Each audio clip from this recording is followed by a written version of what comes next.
finally tried out the Victory Liner Royal Class bus to Baguio, and here's how my experience went.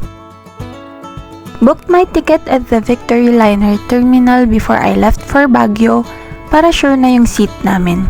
You can also book through their website with an additional 50 pesos booking fee. I booked the 12:15 PM trip from Pasay to Baguio since yun lang yung time slot that was available during the day. 1,546 per pax yung regular ticket, tapos 1,238 yung student, senior citizens, or PWD. Just make sure to present your valid ID. This video is not in any way sponsored and we bought the tickets with our own money.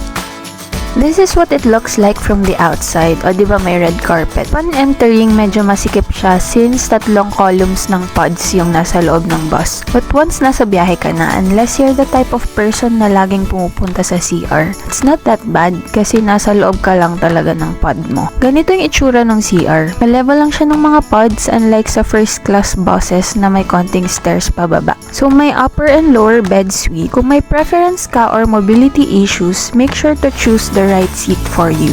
Yung odd number is for lower beds while the even ones are for the upper beds. Pinili ni ate sa Victory Liner yung seat CO3 and CO5 for us. Lower bed suite and driver's side. Kung gusto mo magmuni-muni like me, choose either A or C dahil pag sa gitna ka napunta wala kang view, so tulog lang talaga magiging ganap mo.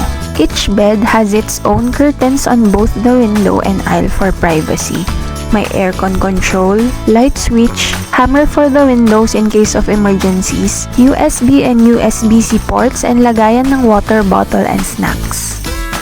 For reference, I'm 5'4". Sakto lang yung length nung higaan with a little space to spare sa may paanan mo for your small bags siguro, or in my case, my shoes. If you have bigger bags, I suggest ipalagay nyo na lang sa ilalim ng bus para di kayo masikiban. Before the trip, may complimentary water, bread, and damp towel na parang may aromatherapy scent siya which you can use for your hands siguro, or you can put on your face para ma-relax ka at makatulog.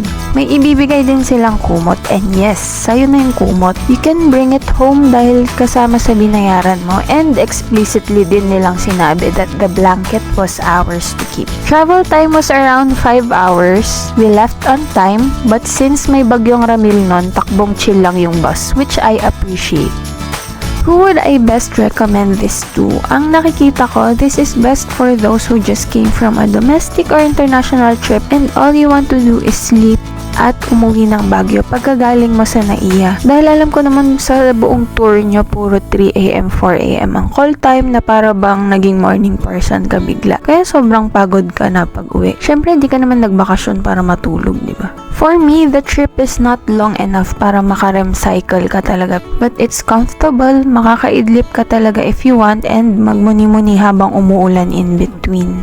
Pero siguro kung madaling araw or gabi yung kinuha mong biyahe, makakatulog ka talaga. They also have a lounge where royal class passengers can wait, but we arrived na saktong nagpapapasok na sila sa bus. So we didn't check it out. Pero ganito yung itsura ng lounge sa Baguio Terminal. Siguro next time we will try it out. Uulit ba ako? Definitely yes, yes, yes. Yun lang, palike.